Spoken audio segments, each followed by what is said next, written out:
গিয়াসউদ্দিন বাংলাদেশ ইসলামী front ওনার মনোনয়নপত্র বৈধ ঘোষণা করা হলো। হ্যাঁ ঠিক আছে। আমার প্রশ্নটা হলো যে এত মনোনয়নপত্র বৈধ ঘোষণা করা হলো, তো এই বিষয়ে আপনার অনুভূতিটা কি?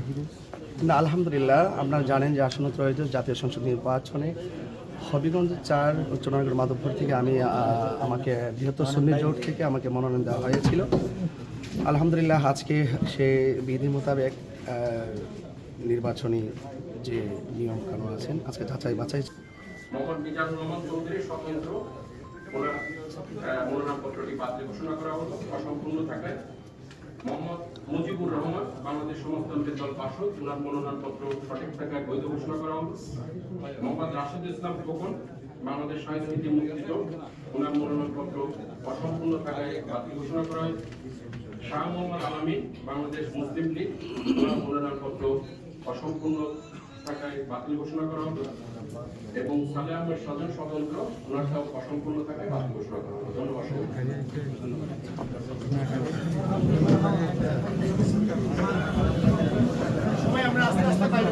আস্তে আস্তে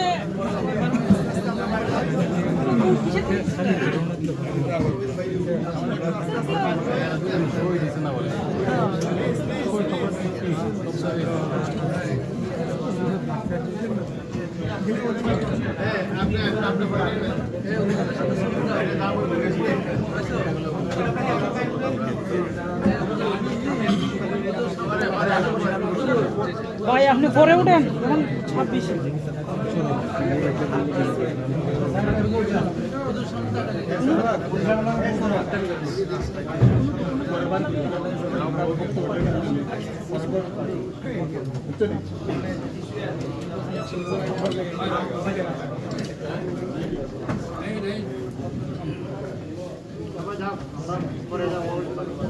তোমার ভাই কি ডকুমেন্ট দেওয়া লাগে? ডকুমেন্ট কি এখানে তারা দিব? ডকুমেন্ট একসাথে নিয়ে নিয়ে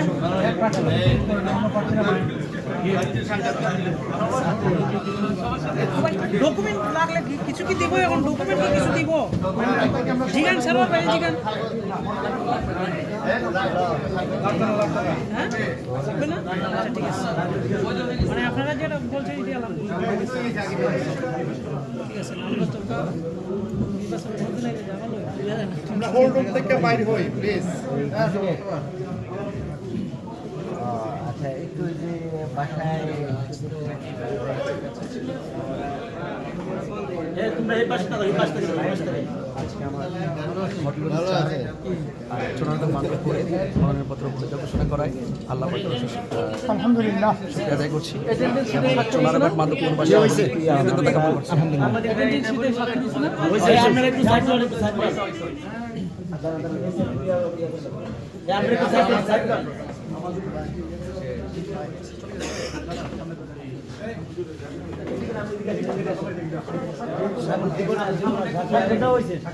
আলহামদুলিল্লাহ আপনারা আইসেন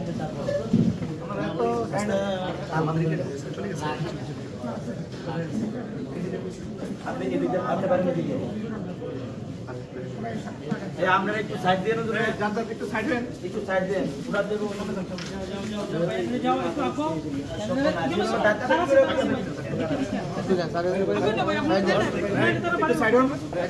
টোটালি সাইড দিয়ে দেন।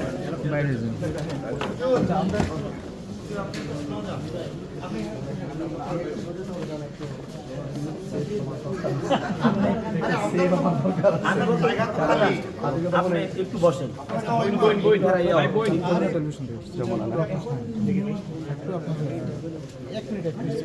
সেটা হলো তো আজকে তো আপনার মনোনয়নপত্র ভাই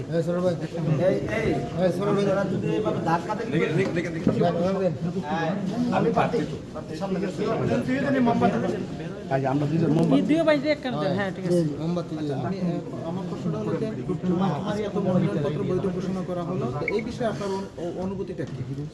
না, আলহামদুলিল্লাহ, আপনারা জানেন যে আসন্ন ত্রয়োদশ জাতীয় সংসদ নির্বাচনে হবিগঞ্জ 4 চুনারগড় মাধবপুর থেকে আমাকে বৃহত্তর সুন্নি জোট থেকে আমাকে মনোনয়ন দেওয়া হয়েছিল। আলহামদুলিল্লাহ, আজকে সে বিধি মোতাবেক নির্বাচনী যে নিয়ম কানুন আছেন আজকে যাচাই বাছাই ছিল হবিগঞ্জ রিটার্নিং কর্মকর্তার সম্মুখে। আলহামদুলিল্লাহ, আজকে আমার মনোনয়নপত্র বৈধ ঘোষণা করা হয়েছে। আমি হবিগঞ্জ 4 চোনারঘাট মাধবপুরবাসীর প্রতি নিরন্তর ভালোবাসা জ্ঞাপন করছি এবং দেশবাসীর কাছে আমি দোয়া কামনা করছি।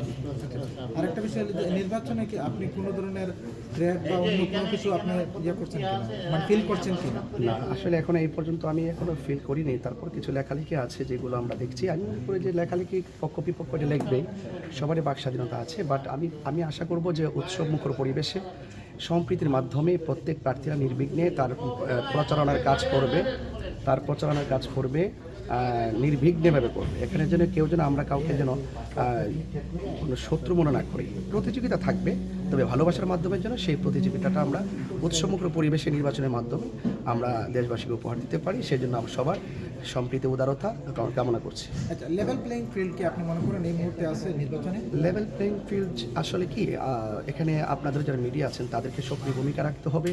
লেভেল প্লেইং ফিল্ড কিটাকে আপনি যদি দেশব্যাপী তুলে ধরতে চান, তাহলে আপনাদের মিডিয়াগুলো নির্বাচনের যে প্রেক্ষাপটগুলো আছে সেখানে আপনাদেরকে খুব দৃঢ়তার সাথে অবস্থান নিতে হবে এবং পাশাপাশি আইন শৃঙ্খলা বাহিনীকে অত্যন্ত তৎপর হতে হবে। এবং বিশেষ করে আমি আশা করব পুলিশ বাহিনীর পাশাপাশি আমাদের সেনাবাহিনী যারা রয়েছেন প্রত্যেকের যৌথ অংশগ্রহণে, প্রশাসনিক অংশগ্রহণের মাধ্যমে যেন নির্বাচনটা যেন লেভেল প্লেইং ফিল্ডে যেন একদম নির্বাচনী যে সংবিধান রয়েছে সেই সংবিধানের আলোকে যেন সুষ্ঠু হয় এবং শান্তিপ্রিয় হয়। সেই জন্য আমি প্রশাসন এবং আপনাদের যারা সাংবাদিকরা রয়েছেন তাদেরকে বলবো একদম একটি গুরুত্বপূর্ণ ভূমিকা পালন করার জন্য আমি অনুরোধ করছি। শেষ একটা প্রশ্ন, ছোট্ট একটা প্রশ্ন আরেকটা হলো যে আপনাদের 10 জন প্রার্থী ছিলেন, 10 জন প্রার্থীর মধ্যে 5 জন প্রার্থীর মনোনয়নপত্র বাতিল করা হয়েছে, 5 জন প্রার্থী বর্তমানে আপনারা মাঠে আছেন।